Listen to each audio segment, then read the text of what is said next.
Welcome back to the deep dive. Okay, picture this. You're trying to navigate today's job market.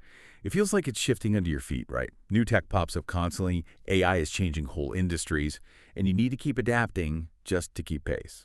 It's a lot. It feels less like a clear path and more like, I don't know, trying to paddle through rapids. You're learning, unlearning, relearning. So what if the real secret to actually thriving in all this chaos isn't what most people think? What if it's not just about grabbing the latest technical skill? Today, we're diving deep into something maybe less flashy, but increasingly essential. Soft skills. You hear different terms, right? Interpersonal skills, fundamental competencies, sometimes just people skills. But whatever label we use, they're fast becoming the bedrock of professional success. Think of them as your personal operating system. They're the skills that let us connect, adapt, innovate. No matter what specific software, technical tool we're using, they make teams work. They help you find your way when the map keeps changing. So, our mission today, we're going to unpack some really solid research, recent studies, academic work showing how skills like communication, critical thinking, collaboration, these aren't just nice to haves anymore, not at all. They are directly tied to better salaries, more career resilience, and honestly, they're more critical now than they've ever been. We'll dig into what the big data tells us, why it really matters, and what this actually means for you and your career. Ready to jump in? It really is a fundamental shift we're seeing. It's quite striking. You think back, historically, a specific technical skill that could be your career calling card for, well, a decade, maybe even longer. You learned a trade, a language, how to operate that machine, and you were set for a good while. That expertise had a long shelf life. But today, wow, the half-life of those technical skills is just plummeting. We're talking about skills becoming outdated in just a few years sometimes. Technology just moves relentlessly fast. Right. So if the technical stuff has this shrinking lifespan, what's the constant? What's the anchor for professionals? That must be where these soft skills really come into their own. Exactly. That's the core idea.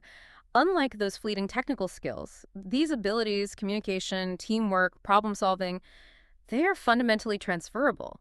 And they're enduring. They work across different jobs, different industries, even as technology completely reshapes the landscape. They're the solid ground.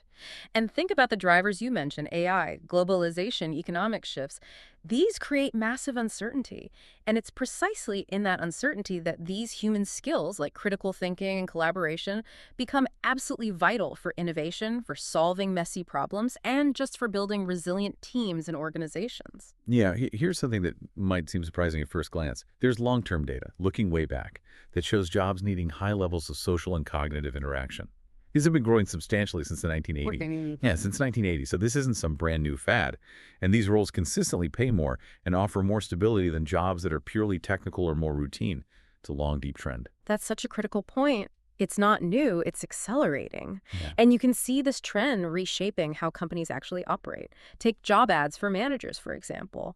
In recent years, the mention of things like collaboration, coaching, influence, it's tripled, literally tripled.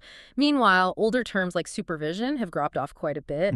It clearly signals this move towards flatter, more collaborative ways of working. It's less about telling people what to do and more about, enabling teams to work together effectively. And this isn't just gut feeling or anecdote. There's hard data behind this, right? We're looking at a really major study here.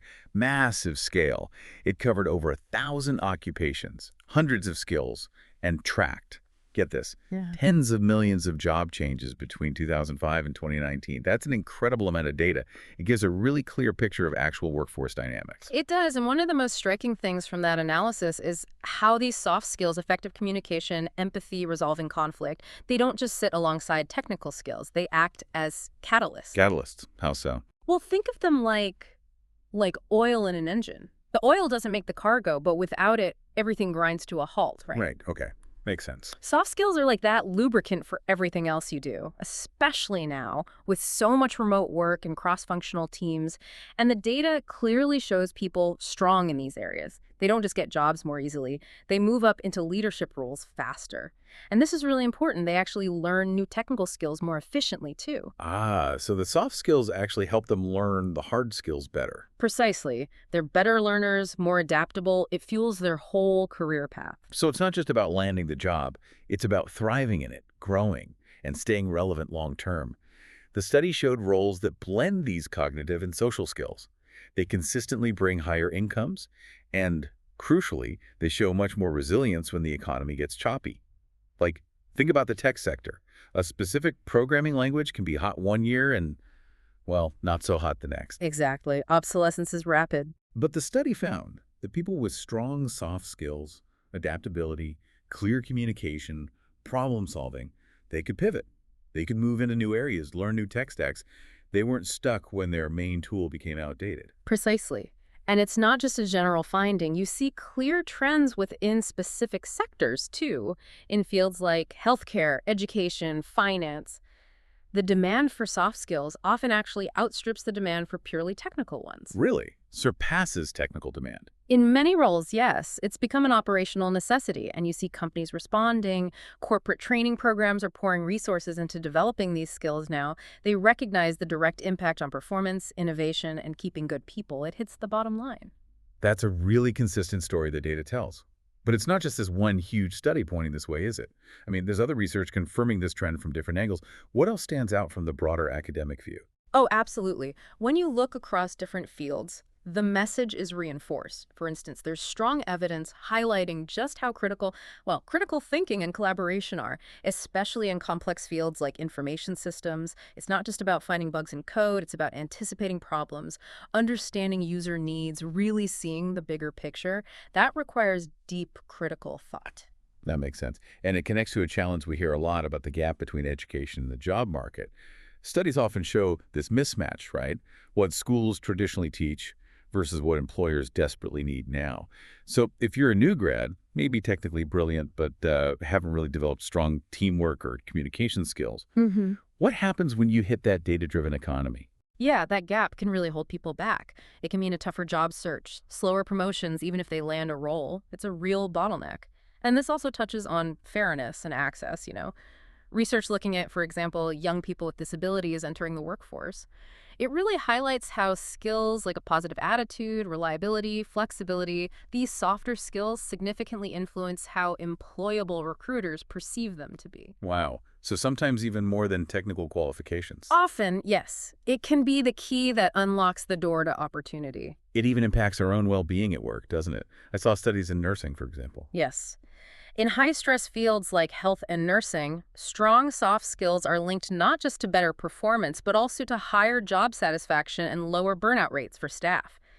And better patient outcomes, too. It's not just a nice to have, it actually makes the whole system work better. It connects directly to what we call organizational intelligence. A team with better soft skills is literally a smarter, more effective, more resilient team. So it builds individual and collective capability. Definitely.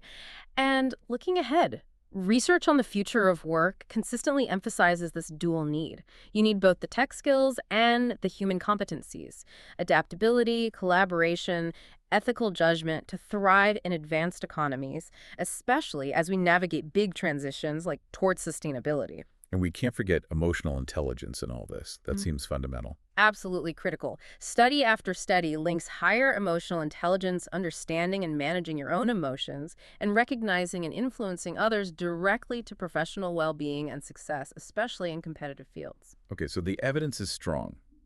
But the good news is, these aren't just fixed traits you either have or don't, right? People can develop these skills. That's a crucial piece, yes. There's even experimental research, like some studies in fintech education. They show that using hybrid approaches, mixing traditional learning with hands-on projects, teamwork challenges significantly boosts critical thinking, communication, teamwork skills.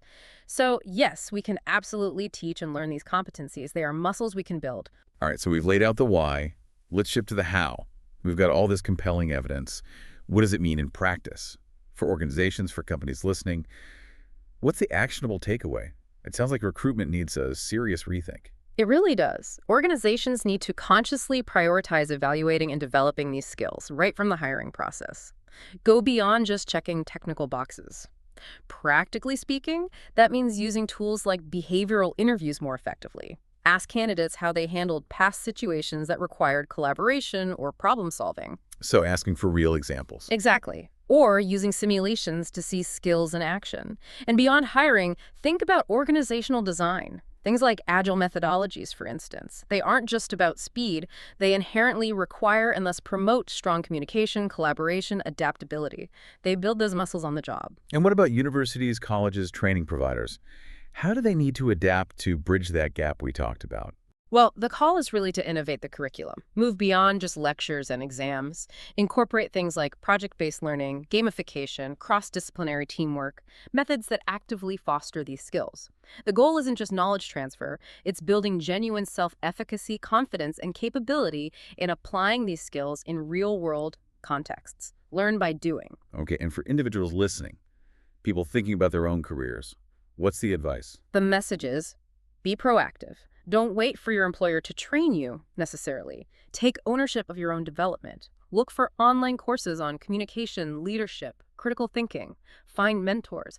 Actively seek out collaborative experiences. Volunteer for a cross-functional project. Join a professional group. Contribute to open source. Practice makes perfect, or at least better. And connecting this back to the big trends, AI and automation, this seems to be where soft skills become our unique human advantage. Absolutely. As AI takes over more routine analytical and operational tasks, what's left? What becomes truly indispensable are the things AI can't easily replicate. Creativity, deep empathy, complex ethical judgment, nuanced problem solving, genuine collaboration. So these skills are essentially future-proofing our careers. In a very real sense, yes. They are the core of human value in an increasingly automated world.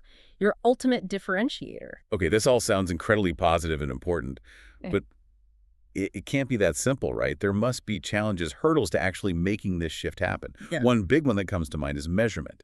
How do you reliably measure something like empathy or collaboration? It feels subjective. That is a huge challenge. You're right. It's much harder than testing someone's coding ability or knowledge of regulations. Soft skills are more about observed behaviors and outcomes over time. We are seeing progress, though. Things like 360-degree feedback, more sophisticated behavioral assessments, even AI analyzing communication patterns in simulated team tasks.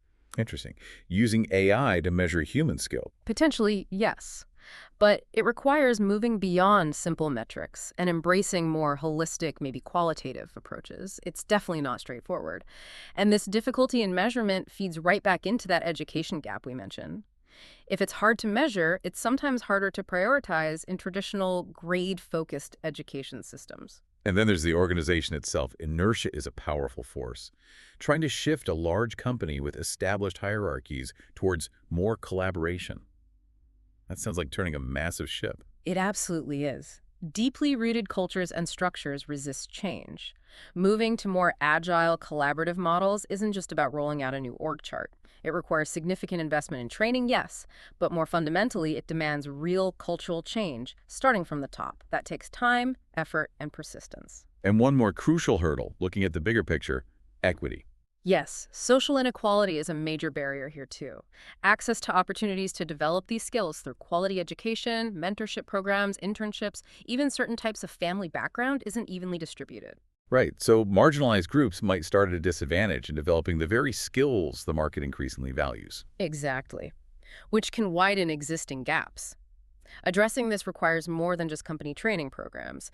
It means thoughtful public policy, stronger partnerships between schools and industries, and truly inclusive approaches to ensure everyone has a fair shot at building these essential competencies. Okay, let's pull this all together then. We've covered a lot of ground. The core message from this deep dive seems crystal clear. Soft skills aren't soft at all. They are fundamental. They're driving success, building resilience, enabling adaptability in today's and tomorrow's job market. The evidence shows they boost salaries, help you climb the ladder, and protect you when things get disrupted. They make you more valuable, period. Absolutely. And prioritizing their development, whether you're an individual improving your own skills or an organization fostering them in your teams, it leads to better outcomes all around. More collaboration, more inclusion, more innovation. It builds stronger individuals, stronger companies, and ultimately stronger communities ready for whatever comes next. So we'll leave you with this final thought to chew on. If reputable studies estimate that as much as 85% of professional success hinges on these so-called soft skills, are we truly investing enough time, resources, focus in developing what makes us uniquely human and indispensable, especially in a world increasingly shaped by algorithms? Thanks for joining us for another deep dive. We really hope this gave you some valuable perspective on what truly matters for your career path ahead.